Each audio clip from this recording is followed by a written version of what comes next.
Well, hello and welcome to another episode of Ridiculous Reverb Listings. I'm your host, Fluff. If you have your own listing that you would like to see on the show, I will link down below in the description. And while you're down there, please consider subscribing to further support this channel. Let's dive into it, shall we? 2009 Gibson Melody Maker Satin Ebony with Korg Chaos Pad Light/Medium Relic. A Chaos Pad, you say? A little Matt Bellamy action? Short for action. Oh boy. Why this guitar? Is it because it's easier to like mount the Chaos Pad, I'm guessing? Because it's flat? Although you would have to route out like most of that. Oh, I see I wasn't picking up on the screws. I just thought this was a paint job. This is like an entire plate put on the guitar. Look at that. If you're not familiar with what a Chaos Pad is, it's basically a MIDI input controller, and depending on where you move and how fast you move on the screen, it's like controlling multiple parameters at once. And Matt Bellamy from Muse uses one in all of his guitars to just kind of go nuts and diddle the guitar basically. And yeah, diddle to do the whittle, the whittly whittly. Oh yeah, look at that. See that route. Whew.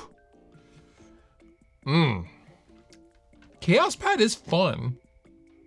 It is fun. And you can get one of Matt Bellamy's Manson guitars. Mason? The name escapes me at the top of my head. I believe it's Mason. You can get one of his guitars. They're like $10,000 or something crazy. The actual ones, like that he plays. Oh boy.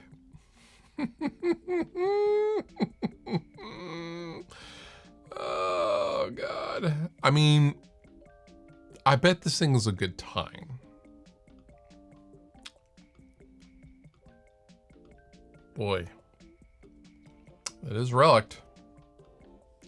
$1,100. I mean, let's see what the description has to say. Oh, for sale, 2009 Gibson Melody Maker. Professionally routed. DiMarzio Evolution pickup. High quality cloth wire.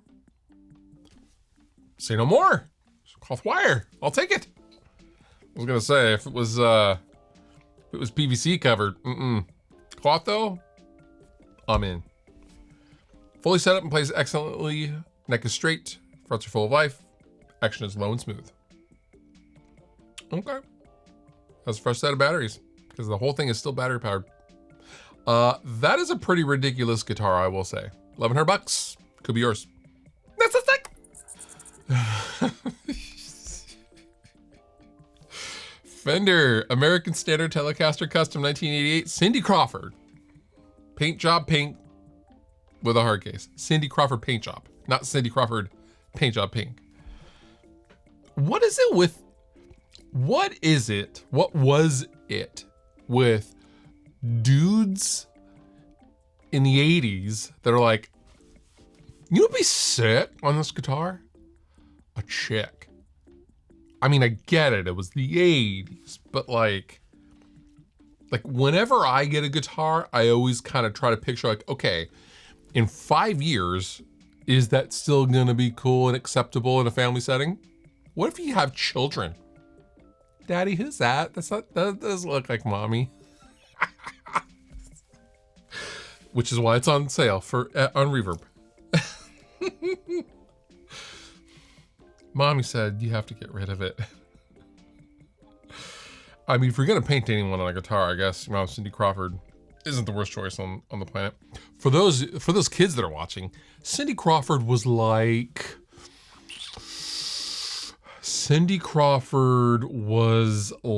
I don't know any.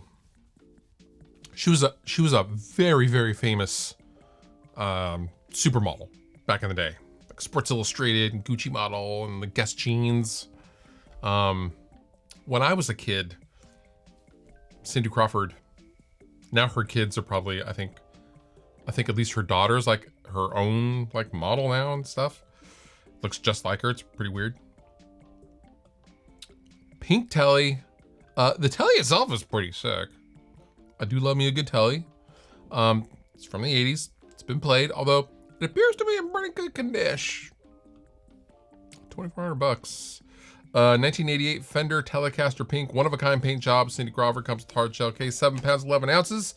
And that's all the info you get, my man. I mean, we've certainly seen ridiculous on here, more ridiculous on here. Lots of info. Yep, frets look like they're in good shape. You know, $2,400. The paint job, if this didn't have this paint job, probably be a pretty sick guitar. Imagine if this was just like a regular black telly with a tortoiseshell guard. That would actually be pretty sick. This isn't for me though. Shocking, I know. 1967 Zemaitis acoustic guitar played by Jimi Hendrix. Shavings by Keith Smart in framed wall memorabilia. Huh? So I know the acoustic guitar is made by Zemaitis. We know that. You know the metal topped guitars that, like, I think Joe Troman from Fall Out Boy still plays today. It was made by the same guy as this guitar that Jimi Hendrix is playing. Wood shavings from the 1960s Zemaitis 12-string acoustic used by Jimi Hendrix in 1967.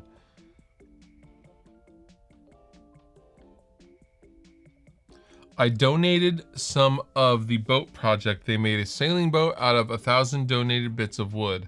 The Hendrix shavings are in a capsule in the tiller. It was featured in the papers.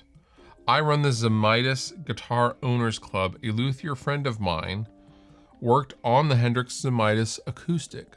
Knowing my penchant for memorabilia, he sent me some shavings. I need a minute to digest that. Okay. His friend that's in the Zemaitis Club, apparently there's a Zemaitis Club, was like, hey, I worked on that guitar back in the day. Here's some of the wood I cut that guitar out of. And he put it in a thing for him. And now they want $1,600 for it. Now, it didn't come from the guitar itself. Like, someone didn't go up to the guitar and was like, thank you, Jimmy. Someone didn't do that. It's from the same cut of wood or neck or something that was also used to make the guitar.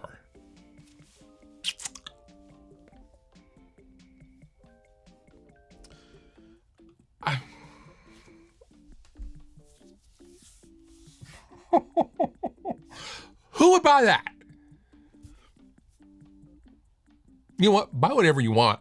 That is sus as hell to me. You have no way to verify it. Like, yeah, that's fine that your friend says it's from the same...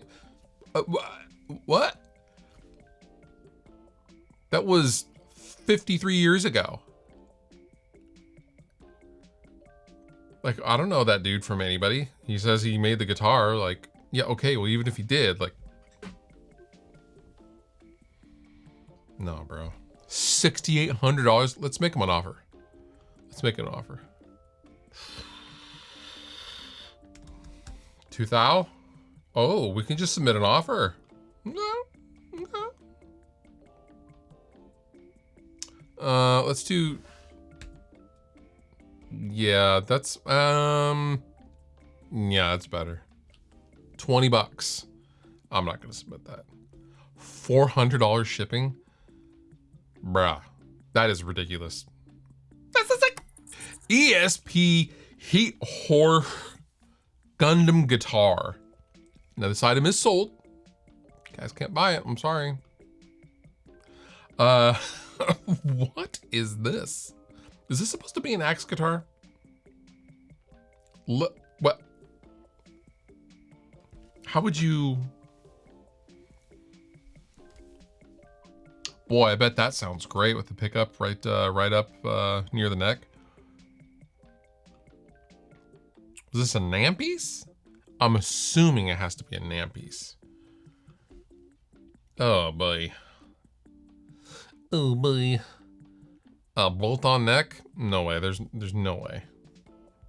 A guitar that will in the hearts and minds of the Gundam generation. This model reproduces the trademark Heat Hawk. I don't know what this guy's talking about. A gig case of the Xeon emblem printed on it is also included.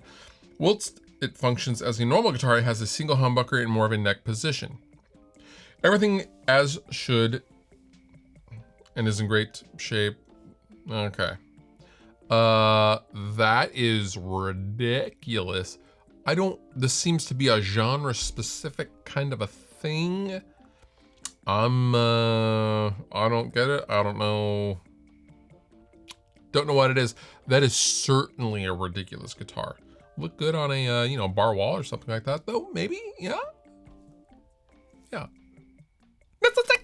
And last but not least, Steve Vai owned, concert played, smashed on stage guitar. Could be yours for $48,000. Let's take a look. An Ibanez RG. Right away, I'm gonna assume that this was just meant to be a donor guitar for Steve to smash. I didn't know he smashed guitars, but apparently he did. 95, 827.95. Rich, you are truly fantastic. Thanks so much.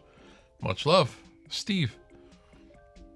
RG450DX. It's cracked, it's split, it's been smashed. Steve Vai smashed this on stage during concert in 1995 while on tour, opening for Bon Jovi. Wow, that must have been a crazy tour.